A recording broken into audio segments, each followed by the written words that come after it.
Привет, друзья! Сейчас главные новости Европы. В Германии проходят масштабные обыски в Deutsche Bank по подозрению в нарушении правил борьбы с отмыванием денег. Канцлер Фридрих Мерц говорит о необходимости защитить конкурентоспособность банковского сектора, тогда как председатель Еврокомиссии Урсула фон дер Ляйен на уровне Европейского Союза настаивает на более жестком финансовом контроле в Европе. И это еще не все. В Северной Германии продолжаются забастовки сотрудников университетов и университетских клиник из-за требований повышения зарплат и улучшения условий труда. Для Германии, Европы и Европейского Союза это новый сигнал о нарастающем противоречии между бюджетными возможностями и социальными обязательствами государства. И еще, компания Amazon объявила о новой волне сокращений сотрудников по всему миру на фоне автоматизации и оптимизации расходов. Это уже усилило давление на рынок труда.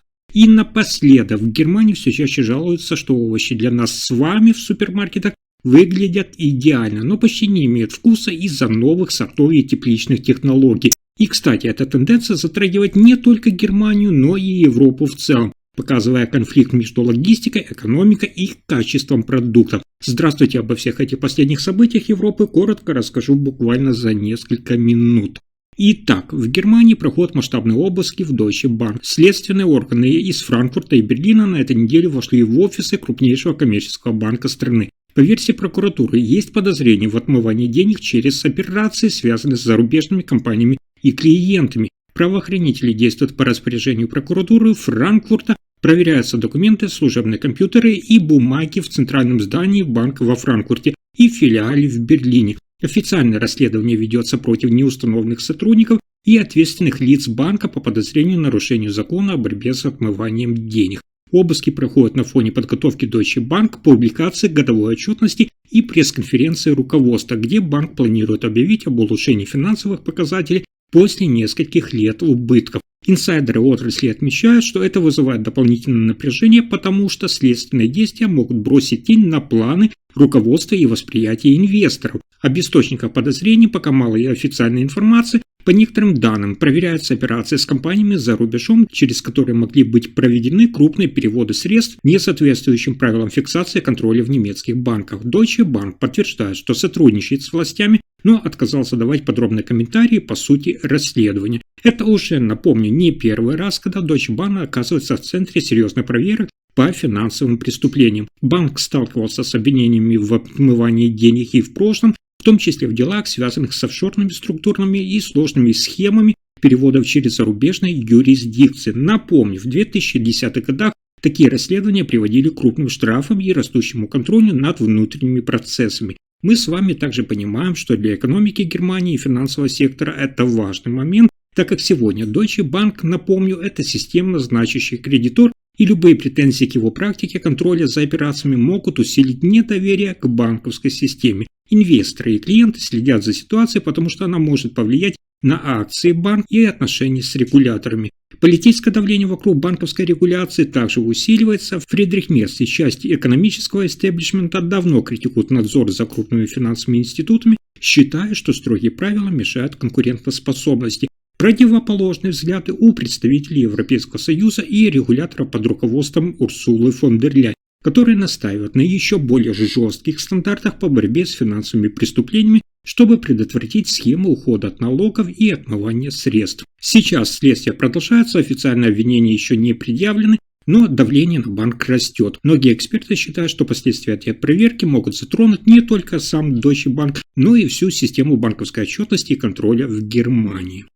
Следующая новость одна из самых важных. В Северной Германии продолжаются крупные предупредительные забастовки среди сотрудников университетов и университетских клиник. Работники вышли на акции протеста в рамках общих разногласий по условиям труда и зарплатам в государственном секторе. В Шлезвиг-Гольштейне сотрудники университетов участвовали в акции на территории университета имени Кристиана Альбрехта в Киле. На митинг пришло около 300-400 человек. Забастовки коснулись как учебных заведений, так и основных медицинских учреждений регионов, включая университетскую клинику Шлезвиг-Гольштейна в Киле и Любеке.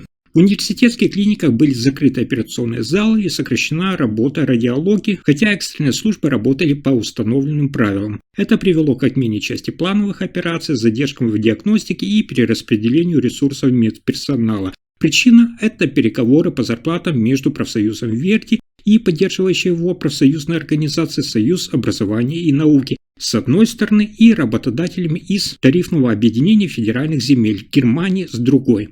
Забастовщики сегодня требуют роста заработной платы на 7% или минимум на 300 евро в месяц, а также улучшения условий для низкооплачиваемой категории сотрудников в университетах и клинических структурах. Таким образом, эта неделя стала очередным этапом переговорного процесса, так как мы с вами видим, что такие акции проходят по всей Германии, от университетов в Гамбурге до университетских клиник в Геттингене и Ганновере, где по несколько сотен сотрудников уже приняли участие в забастовках. Профсоюз Верди также заявил, что по мере продвижения переговоров активность сторон будет сохраняться и, возможно, новые акции до третьего раунда переговоров 11-13 февраля, если стороны не придут к согласию. Но на этом сюрпризы дня не заканчиваются. В мировых СМИ сегодня сообщается о новом крупном этапе сокращений в компании Amazon. Американский онлайн-ритейлер заявил о сокращении примерно 16 тысяч рабочих мест среди сотрудников корпоративного и офисного звена по всему миру. Это уже второй крупный этап сокращения за последние 3 месяца. Я вам ранее рассказывал, что в октябре 2025 года Amazon уже сократил около 14 тысяч сотрудников. И сейчас общее сокращение рабочих мест в офисных отделах компании с конца прошлого года приближается к 30 тысячам человек.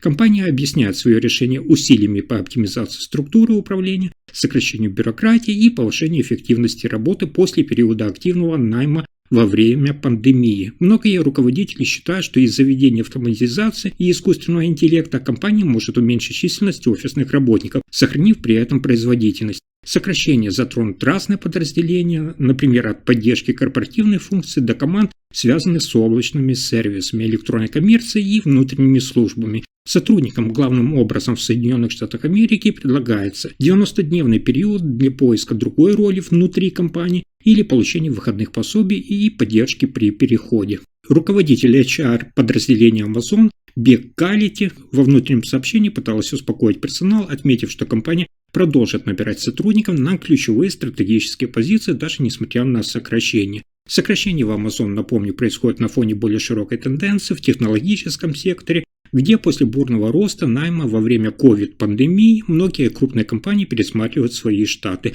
Другие гиганты индустрии тоже объявляют об уменьшении численности сотрудников, поскольку стремятся снизить затраты и приспособиться к автоматизации и изменяющимся условиям рынка. Эта серия сокращений теперь является крупнейшей с 2023 года и заметно влияет на рынки труда в регионах, где компания традиционно была крупным работодателем.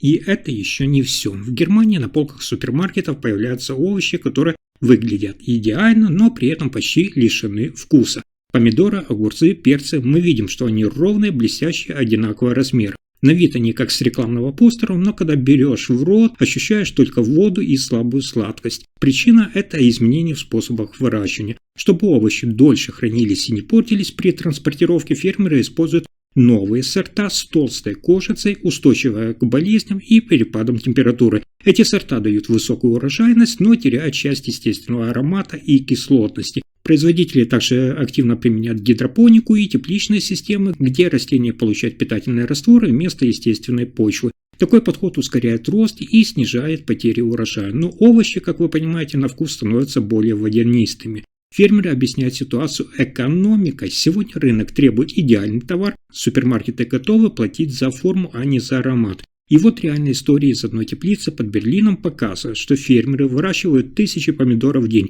Но чтобы они не трескались при транспортировке, выбирают сорт с пониженной сладостью и плотной мякотью. Покупатели удивляются, когда дом открывает пакет, красные ровные плоды, но по вкусу почти пустые. Для нас с вами, как потребителей, это разочарование. Сейчас я имею в виду с точки зрения рынка. Спрос на красивые овощи стимулирует производство тех же самых бессмысленных сортов. Но есть и те, кто ищет фермерские рынки или локальные овощные кооперативы, где вкус важнее внешнего вида. Фридрих Мерц и Урсула фон дер Ляйен пока не комментируют эту тенденцию, но вопрос поднимает более широкое противоречие между экономикой и логистикой с одной стороны и качеством и традиционным вкусом с другой. Сейчас покупателям приходится выбирать удобство и ровный вид или вкус и натуральность. Таким образом, эта история напоминает нам с вами, что иногда идеальный внешний вид может обмануть наши ожидания. На этом пока все. Спасибо за просмотр.